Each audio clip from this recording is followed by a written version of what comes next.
head, right? I've never ever worked a case like this where someone told me that ever. And so as I walked away, I thought, Chris is different. Chris is a little bit unique in that regard. So in talking with Tammy and talking with Dave, I said, what did you feel like when it all went down? When we were there, when we were talking to you guys, and we all kind of, in our own different way and in our own different wording, said it all happened a bit too quick for us, right? So when we saw you last, we were talking about your family, about your parents, about everyone. And then the next thing you know, for me and Tammy and for Dave, all of a sudden some patrol officers came in and arrested you. And that was far quicker than we had hoped it would happen. And you understand why that happened, and we understand why that happened. But it left us with 1,000 questions that we didn't get to ask. And then even more importantly, I think it probably left you with 1,000 things that you didn't get to talk about with us. I don't know if you feel that way or not, but and so that's why we're here today. We wanted to kind of talk to you a little bit more about everything. I think there's a lot of things that you didn't get to talk about, and so that's why we're here. And it sticks with me that to this day, there's not one person that's told me, I saw it coming. I knew Chris was like that. I knew it. Not one person.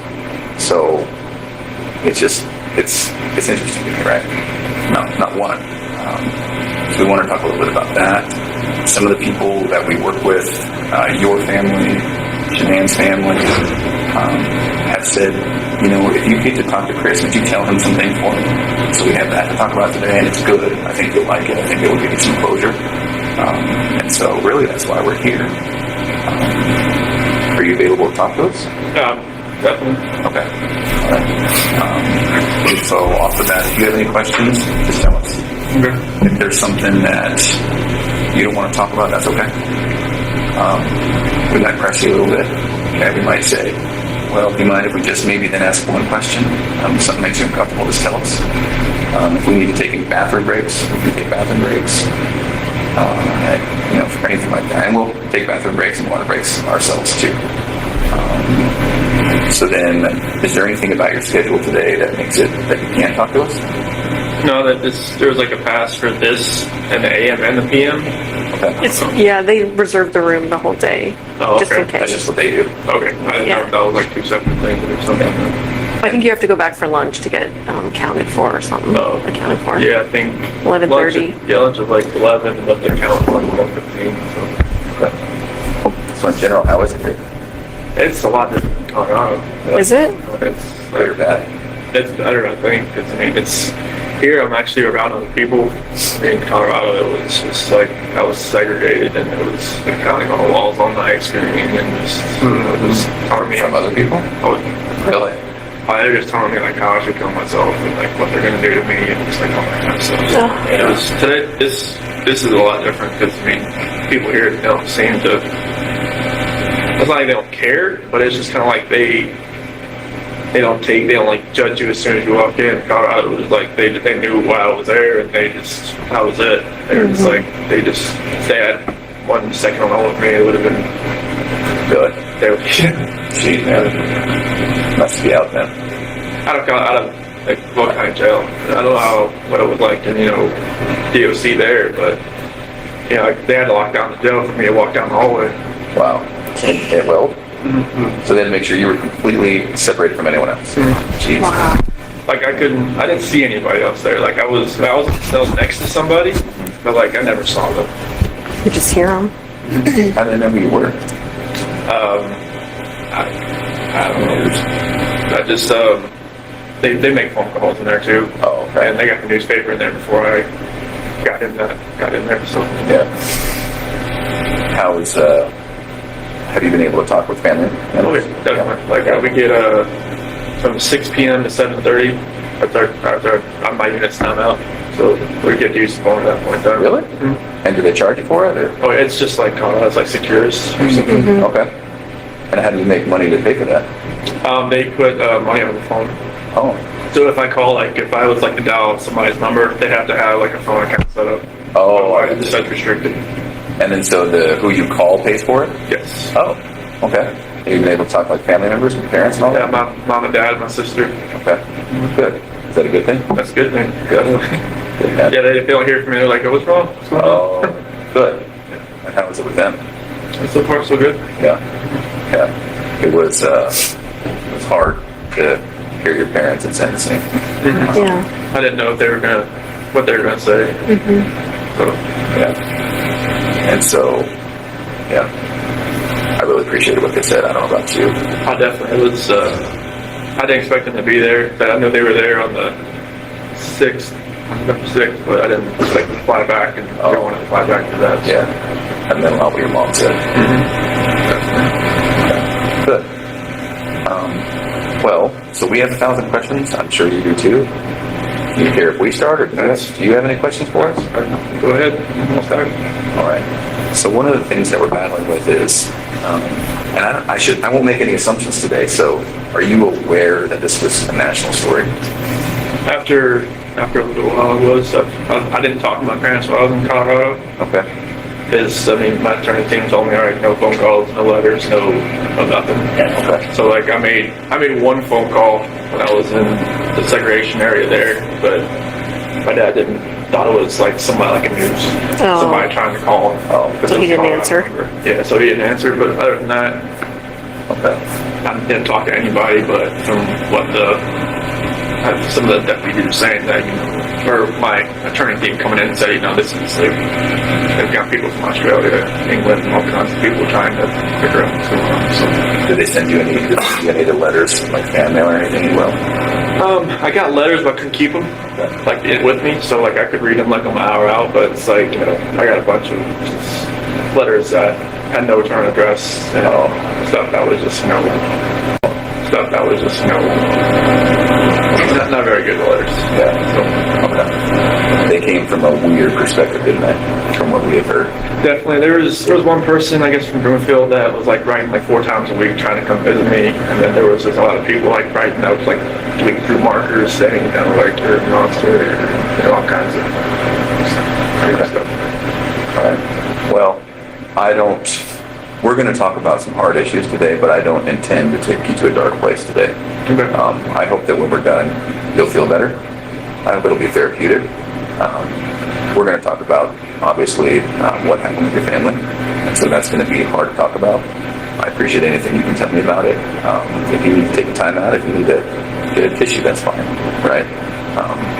I think it'll be very good for you. It'll be good for us. And so one of the reasons I asked about that national attention is we were aware that you were getting a lot of letters, a lot of interest, and then us personally as law enforcement, we got so many people who claim to have known you, claim to have been with you, dated you, slept with you, and 99 times out of 100 they were just crazy people, right? And so maybe that's a good place to start. Had you heard about any of that? John Walsh told me about some dude from Wyoming. Yeah. Trent? Yeah, that guy. That blew my mind. I was like, who the hell is this guy? And who told you about that? Attorney John Walsh. Oh, okay. Yeah. Do you mind if we talk about him? Yeah. Graham and I interviewed him. You had to? Yes. Way of our lives. Yes. So Trent, in summary, Trent came in and said, met you online on a dating app, had a few, casual but quick sexual encounters with you. And let me be very clear. Not only are we not here to damn you up today, we're also not here to judge you. And if there is anything like that, you can imagine we've heard way worse, way different, So if it's true, I hope that you can just casually say, yeah, this happened. It wasn't as bad as he said, but maybe this happened. So his story was met online, met you, and it was a time when you were experimenting with maybe men. And so he said he met a couple times, met his friends, went to an apartment, had a couple of meetings in the parking lot, and that was basically it. Any of that sound familiar? Okay. No, I never met the guy. Okay. All right. And he talked about being in your truck with your girls, like the whole 9 yards. So. I've never even been to Wyoming, let alone driven up there to see someone. Yeah. And so this is maybe a weird question for you. Do you have any gay experience? No. Okay. Any interest? No. Okay. Never had a time experimented and wondered? No. Okay. Is it possible that he found you instead of you finding him? From what John told me, he just found me on like a WhatsApp. Yeah. I don't even have that app. Okay. I mean, he has my phone, so Okay. you could probably saw what app I had. But I've never even heard of the app, but Okay. apparently, like, he told me, like, I met him through, like, a rehab center or something. The first sound anyone remembers is not a scream. It is a knock, measured, polite, almost hesitant. A police officer standing at the door of a quiet Colorado home, unaware that inside this house, an entire family has already been erased. The man who opens that door appears calm, cooperative, and strangely composed. His name is Chris Watts, and within days, the image he presents will shatter into something far more disturbing. Years later, behind reinforced glass and locked steel doors, that same man chooses to speak again. Not under interrogation, not under threat, but by choice. In prison interviews and recorded statements, Chris Watts breaks a silence that once protected him. What he says now is not shouted. It is not emotional. It is delivered in the same flat, controlled cadence that once convinced the world he was a worried husband. And that is what makes it terrifying. Because when Watts speaks from prison, he does not sound haunted. He sounds analytical, detached, as if describing someone else's crime. Is that what he said? No, that was another guy. Oh, okay. Yeah. Yeah, it was totally, I no idea. So did you see a picture of him on the news or anything? John showed me a picture of him. Okay. He was like, oh, this guy, I'm like, I was kind of, making fun of, like, you know, sure. I'm like, no. So you saw it and you were like, no way. Yeah, I was just Big lips. Did you see his giant Yeah, lips? I was just like, I have no clue who this guy is. And he's somewhat memorable. I mean, Yeah. If you met him or talked to him or got to know him, you might remember. He was kind of meek, Yeah. but also a little bit flamboyant. Yeah, he did fake lip, or not fake lips, but injections. He was very into skincare and makeup. And he mentioned that one of the times, just as a gift, you got him some skincare products. Any of that sound familiar? No. Okay. You can imagine all the stuff we're dealing with. Okay, so that's one. Trent Bolts. There was another gal that you were dealing with. Amanda McMahon. Have you ever heard that name? No. John showed me a picture of her. Okay. Oh, you did see a picture of her too? Yeah, he had like. That's the same. True side. Does that look familiar? That's the same picture he showed me on the Okay. in my soul. I was looking, I was like, who's that? He's like, oh, you don't know her either? Yeah. It's like, no. Yeah. He said it was like a Chick-fil-A parking lot rendezvous or something. Right. That's just not true. That's what she's claiming. Okay. Only went to one Chick-fil-A in Colorado. That was the one in Broomfield, Highway 7. Okay. That was it. Okay. Do you feel comfortable enough today to tell us if there were other people? Yeah, it was just a old. Okay. And that was it? Okay.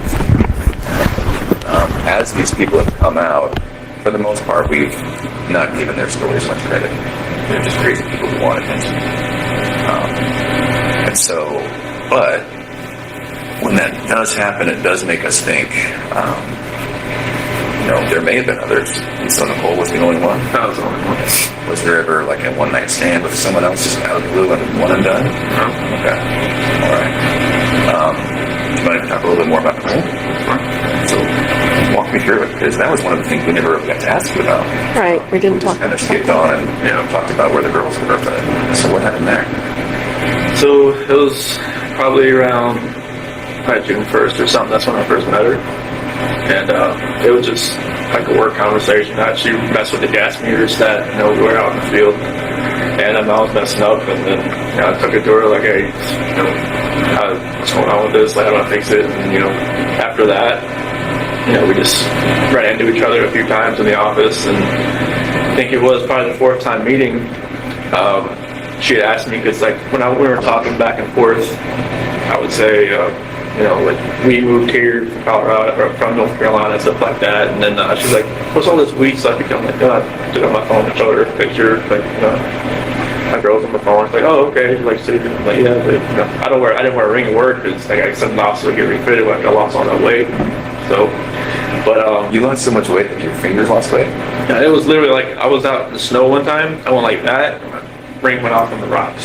So I was panicking trying to find out like, hey, where is it? But so after that, she left me alone for a couple days, and she texted me outside in the field. And then after that, we just kept texting back and forth, and it was just just like like she used to work in a oil rig out in North Dakota, I think. And we just kind of trading stories back and forth about what we did and everything. And then one day it just kind of went to a different level. And then I never thought I would ever go to that level. But she was talking about meeting up after we got back from San Diego. Yeah, we go to San Diego from the 22nd to the 26th of June. And we met up after we got back. And How did you guys meet up? at a park in Thornton. Thornton somewhere. And after that, we just kept seeing each other pretty much the whole month of July. So let me ask you this. You tell me if I'm wrong. You strike me as somewhat of a shy person. So when you guys were meeting, it was just kind of very initiatory, like flirting at first?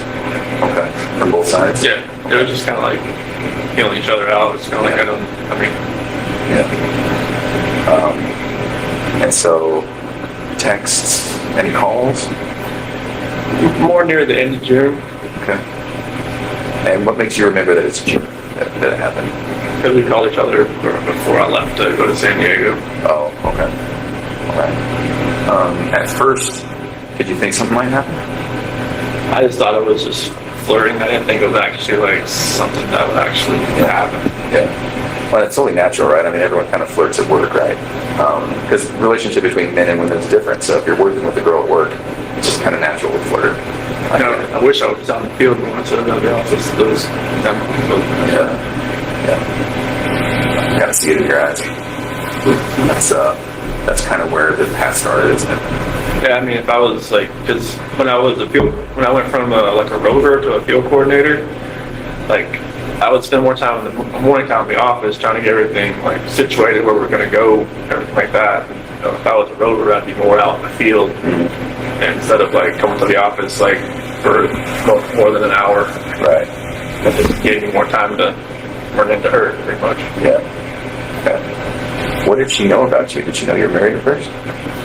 She did once I showed her the pictures on the phone. Yeah, like the home screen picture and everything. So was your wife in that picture, or was it just your girls? It was just my girls right there, but my wife was the lock screen. Oh. So she knew I was married with my kids. Okay. Are you aware that she said she didn't know you were married? What did you think about that? I figured it was like just trying to save face, trying to just trying to. Something my sister said, it was like just trying to keep things together. Yeah. Just trying. She phrased it a different way, but just kind of like just like ground control, just trying to control everything that's going on around her. Because I'm sure she got bombarded by all kind of different sides from the media and everything. So. Have you talked to her at all? No. I'm hoping she hasn't written me in a different alias or something. I'm not talking to her that way. Oh. And are you not allowed to talk to her? I would hope that. Okay. No one's told you that, though? No, I mean, I would expect I thought in Colorado it said a DOC list of if you're on a victim list, you can't call anybody. Oh, right. But here, I'm not sure if that's the same. But I've just talked to my sister, parents, some friends of my parents. Okay. Do you wish you could talk to her? Maybe once, just to get some closure? Just to say hey, just once. Yeah. Just to say, hey, I'm sorry this all happened. I'm sorry. I'm not sure what happened afterwards, what you went through, if you had counseling, if you're different state, if you had to leave everything behind. I just wanted to let you know I'm sorry, and that's not something that was not happening or happening to somebody else either. Would you be alright if we told her that? That's fine. You want us to, you want us not to? And if she would want to even talk to you guys, I'm not sure if I'm sure she'd answer your phone call more than return a phone call that she didn't want to go and answer. Yeah. Oh, so your attorney tried to call her and she wouldn't answer? Yeah. Yeah, 'cause I remember her phone number, but after that they figured out, I guess, where she lived. They left a business card there. He revisits moments that destroyed lives with unsettling calm, offering explanations that feel incomplete, rehearsed, and sometimes self-serving. Each word invites a deeper question, not just about what happened, but about who he was long before the murders. This is not a story about a confession. It is a story about what confession cannot fix, about a man who constructed a version of himself so convincing that even those closest to him never saw the cracks. A man who now claims clarity, faith, and remorse, while the truth remains fractured. As this prison interview unfolds, it forces us to confront an uncomfortable reality. Some killers are not driven by rage or chaos, but by silence, suppression, and emotional vacancy. And when they finally speak, they don't reveal answers. They reveal how carefully they hid them. Before we go further into what Chris Watts says now, it's important to understand who he was then, and how a seemingly invisible man became one of the most disturbing figures in modern true crime. If you want to continue unraveling the psychology, the lies, and the silence surrounding this case, make sure you like this video, subscribe to Shadow of Deceit, and turn on notifications. Because what comes next exposes the man behind the mask, and the warning signs no one saw. It's just like, did she have to leave? Like, did she have to do anything at work? That was one thing. So she always told me that was her dream job. So, Oh, really? Yeah. What did she mean? Like in the oil company in the dark, I was like, I mean, unless you're working for like BP or like kind of Phillips or something. Oh, I see what you're saying. And the dark, I was like, Big leagues. yeah. Can I ask kind of a tough question? Did you love her? I felt like it was true. Yeah. I think so too. I think it was the same from her. Okay.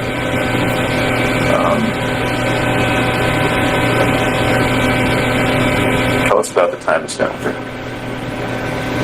But I mean, it felt like it was, I think like when you said like I was more like a shy guy, it's kind of like I've never like been pursued by anybody before. It's kind of like I was the one, trying to pursue, because like when me and Shanann met, it was like, she was always like pushing me away, kind of like, She was sick for a while, right? oh yeah, she had just got diagnosed with lupus, and she was on like a bunch of different medications and stuff, and it was like, I guess I was not her type. And You weren't her type? I wasn't her type, because like she told me like when she first, because we had met. She told you that? Yeah. You're not. I remember you telling me that. Yeah, it was like, when we first met, like, it was at a movie theater. My cousin's ex-wife set us up. You were dressed like shit, weren't you? I think that's what you told me. Yeah, I didn't know, like, that. They weren't having any games? So she was fancy and he was in like shorts and tennis shoes or something, right? Shoes and, like, I should have known the doorman, was in a suit. And I was just like, this isn't good.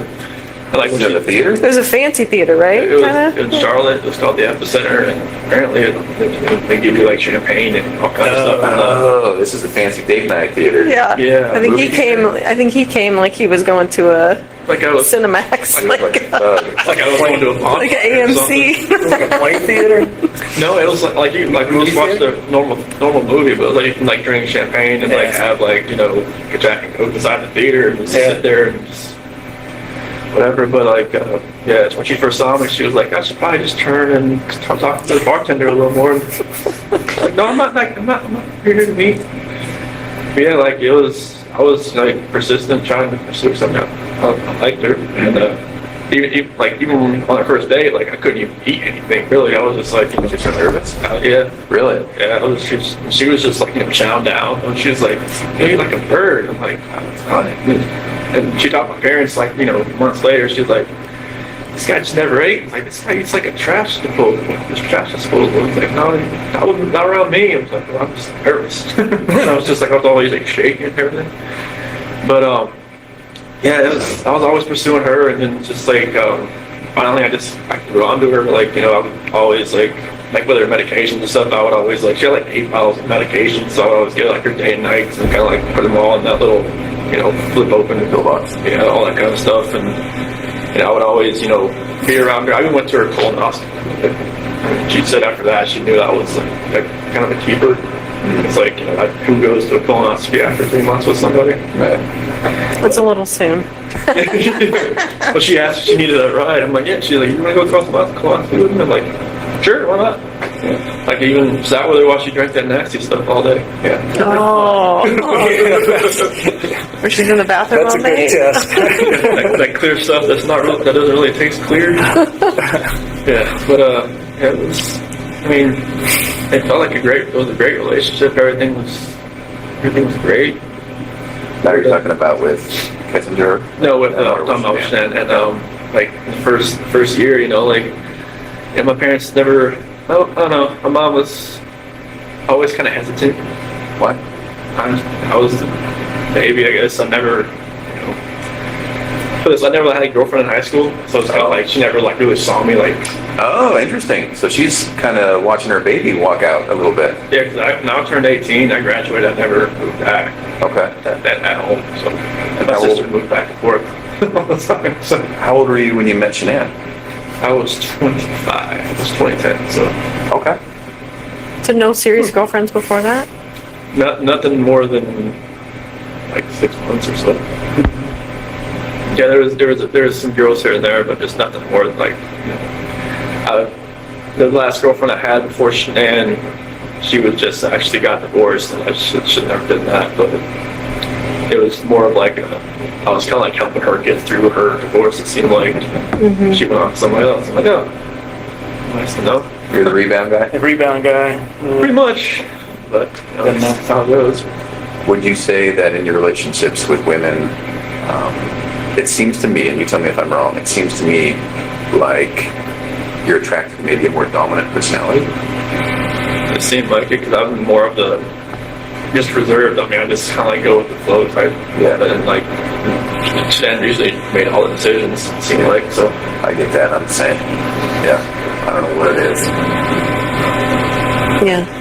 I don't think that's right with you, but So then, and I know it's hard to keep bouncing back and forth, but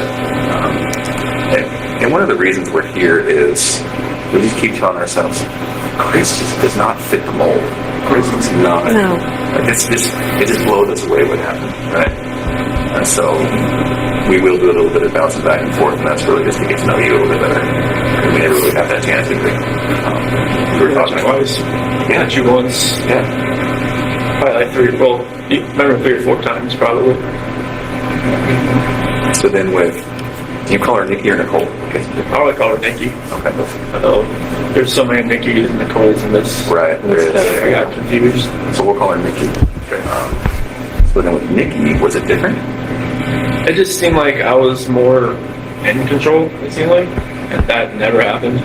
Like she'd actually like ask me like my opinion on a lot of things and just like what I wanted to do and just kind of like, okay. That was new, wasn't it? Very new. That's fascinating to me.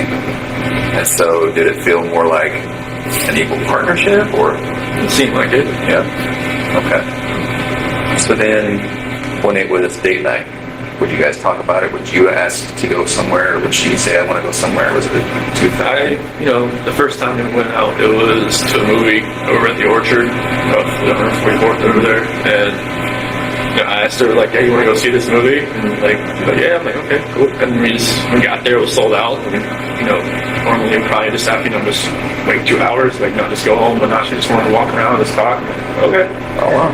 So that was different, and, I think she wanted to go to the car museum, the Shelby Museum in Boulder. I've never been there. And That's right up your alley. Oh, yeah. I was just like, that was awesome, just to walk around cars for like an hour or so. And then, drag race in Vandermeer. Okay. I haven't been to a drag race since 2008.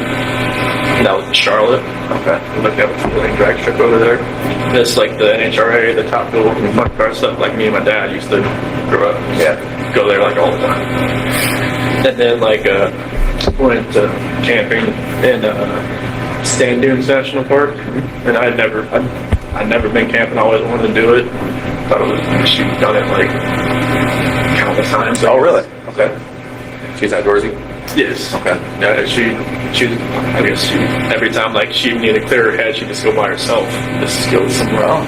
Yeah. But she's a completely new type of person in a relationship. Yeah.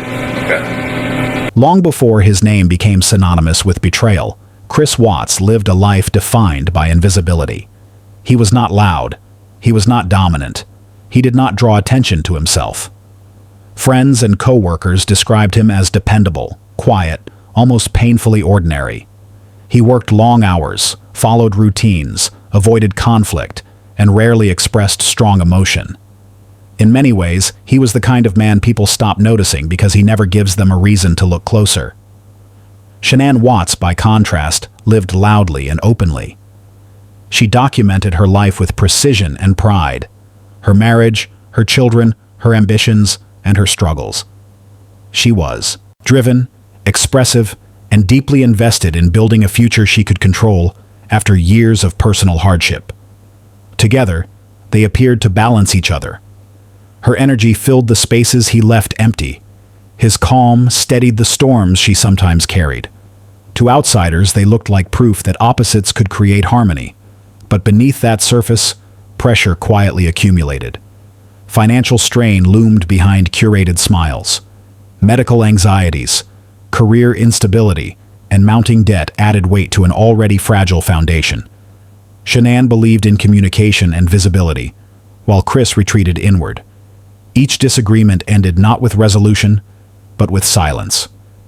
Each unmet expectation became another thing he buried rather than confronted. Psychologists would later note that this dynamic created a dangerous imbalance. Chris learned to disappear emotionally while still performing the role expected of him. He did not argue. He did not protest. He complied. And over time, compliance hardened into resentment. Not explosive resentment, but cold, quiet resentment that fed on repression. The family's life was meticulously recorded, but the most important truth never made it onto the screen. Chris Watts was not learning how to cope. He was learning how to detach. And detachment, when left unchecked, does not simply fade away. It evolves. This is the foundation that matters. Not just the marriage, but the pattern.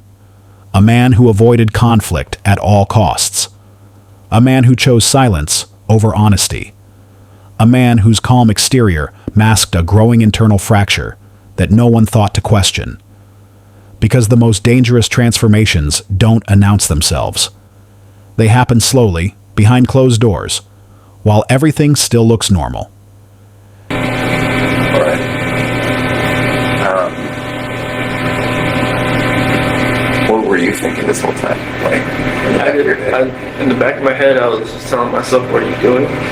Like, every time, I'd open up my phone, I could see pictures, like, of my wife and my kids, and just like, what am I doing? And then, like, every time I was with her, it seemed like I didn't think. It seemed like it was like a blinder that was in my face. Oh. And it just, like, every time I look back on it, like, like, I have pictures of my wife and kids and myself. And, like, every night, or every morning, every night, I just, talk to them, say, like I have, like, this book I used to read for CC, and I remember that book, so I read that to them, like, every night.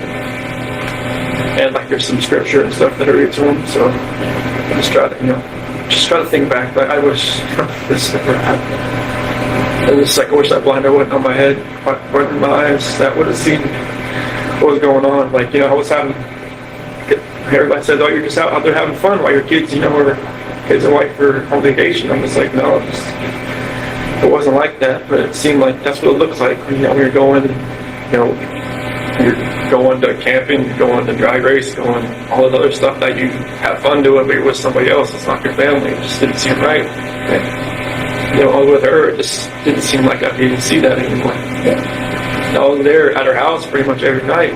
So it was like I didn't have that time at home just to really think about anything. Because literally I didn't, I was only at home from, like, when I got home from work. I worked out, I ate dinner, and then I went over her house. Like, I never slept in my house in, like, the whole month of July.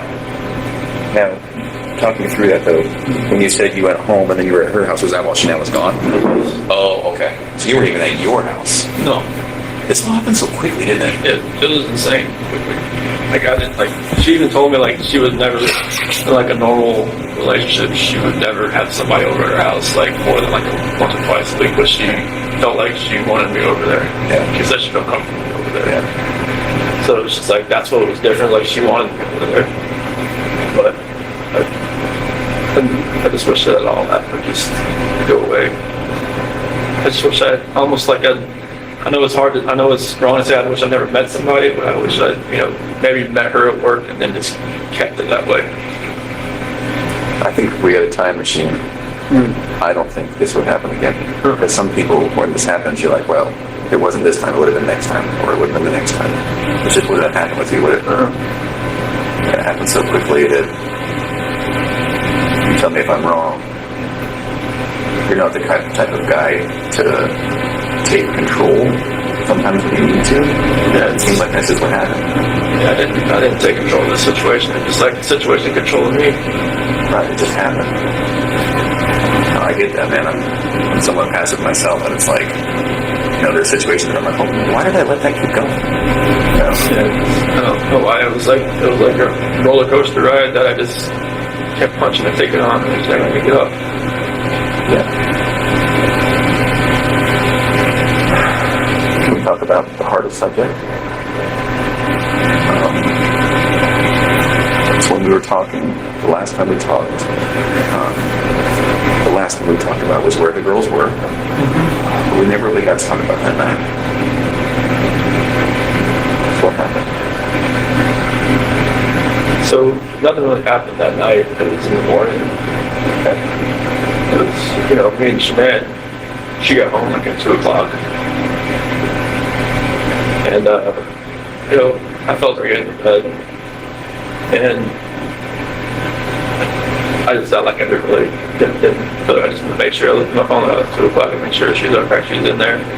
And I could kind of feel her kind of staring around a little bit. And, I just had a feeling that she knew like what was going on. I mean, obviously, I didn't use like an NRO gift card, that I got, and I used my actual credit card. And I kind of just felt like she knew what was going on, and she started rubbing her hand on me, and we ended up having sex. But I guess that was more like a test. Oh, I would have thought. Interesting. Okay. Yeah, because when we talked, when I woke up later on in the morning, I pretty much, told her, I didn't think it was going to work anymore. And she was like, what happened? What was last night, Mm-hmm. So I figured that's the test after I've gone through everything in my head. That makes sense. And she just told me, to get off of her. And she was like, I knew there was somebody else, I knew there was somebody else, I knew there was somebody else. I couldn't just say, yes, there is somebody else, but then she said, you're never going to see the kid again. As the weeks passed, that internal fracture began to show subtle signs, small enough to be dismissed, yet significant in hindsight. Chris Watts started changing in ways that were easy to rationalize if you weren't looking for them. He lost weight rapidly, presenting it as discipline and self-improvement. He became more attentive to his appearance, more structured in his routines, more focused on control. On the surface, it looked like growth. Underneath, it was detachment taking shape. His emotional distance deepened. Messages grew shorter, affection faded, presence became physical rather than emotional. To Shanann, it felt like something was slipping away, but she couldn't name it. She tried to pull him closer through communication, through reassurance, through plans for the future. Each attempt only widened the gap. Where she leaned in, he pulled back. Where she asked questions, he offered silence. This pattern is critical to understanding what came next. Behavioral experts often point out that withdrawal is not neutral. It is active avoidance. Chris was no longer participating in the life he had built. He was observing it from a distance, as if preparing for an exit he hadn't yet admitted to, himself. The more he detached, the easier it became to imagine a version of life without responsibility, without conflict, without the weight of expectations. Outside the home, a different version of Chris began to emerge, one that felt seen, validated, and unburdened. The contrast between his internal world and his external obligations became sharper, more intoxicating, and with that contrast came a dangerous shift in thinking. Instead of confronting problems, he began mentally erasing them. This is where red flags become clear in retrospect. Not anger, not violence, but emotional erasure. The quiet rewriting of reality in his mind, where obligations became obstacles and people became barriers to a desired outcome. If this analysis is helping you see the case in a deeper way, make sure to like this video and subscribe to Shadow of Deceit. Turn on notifications so you don't miss the next chapter, where we uncover how this detachment crossed an irreversible line. Never gonna see them again. Get off me. Don't hurt me. And then, Is that what you said? so just like when I climbed in bed, that was pretty much like on top, pretty much like straddling her. Okay. And she thought I was gonna like, you know, hurt her or her baby or something. So, because she knew that, like, you know, something had happened. She thought I was just trying to, you know, just check out or something. So, and then that's when it happened. I know it's hard, but right before we talk to the tiny bit deeper about that. So she comes home, you know, she touches him, you guys have sex, it seems like she's doing her test, which I understand. Sounds like you do too. I'm sure, like, you know, Nikki or something, Cole Atkinson or Cassie probably told her, you know, That's what I was thinking, right? They talked about it during that whole weekend. more than likely. That's my parents told me there was like a, going through like text messages, it's like all, like, pretty much, they all kind of just told her it's with somebody else type of deal. Yeah. And she spent a lot of time with the gals. That's what they do probably all weekend is talk about it, give her advice. I think that's what we found, right? Yeah. Okay. So she comes home, you guys have sex, and then did you fall asleep between then and going to work? Yes. Okay. So then at some point, does she wake you up or did you wake up for work? A lot more. Oh, okay. And you're going to work out. But then that's when she started talking, wanted to talk more. She was pretty mad. Yeah, I mean, it was, I already kind of knew that. You know, using that credit card, it was kind of, it was, Was that intentional? Yeah. I had no other way to do it. Oh, Like, you know, I used, like, because I got that Darko gift cards from, like, you know, doing good stuff at work and stuff like that. And I'd use them all. oh. Was part of you just like, ah, screw it, whatever, I don't care. I'm using this card. Part of me just wants to say, Nick, you can pay for this, but I don't know. Yeah. Even I think my attorney said she even knows I used a different card, like a blue card. Maybe she thought, you know, like I felt comfortable enough just using a normal bank account or something. But you know, I told her I was going to Rocky, and I told you I was going to Rocky. Yeah. It was just like, you know, it felt like, you know, like looking back at everything, like just like reading the scripture more and more now, I can see, like, you know, God gave me opportunities to get at it. Like even my friend Jeremy Lindstrom, he even invited me because like it was his daughter that came and watched the kids on that Saturday night. And he was like, hey, you said we're going to a Rocky game, you want to go with me with the Bronco game and watch the Arizona Cardinals? Like, in my mind, it was like, you know, go. Just say, hey, I can't find a babysitter. Nikki? Yeah. And maybe that would have been like, you know, like a light switch just like goes different directions. That was kind of like my last, like, opportunity.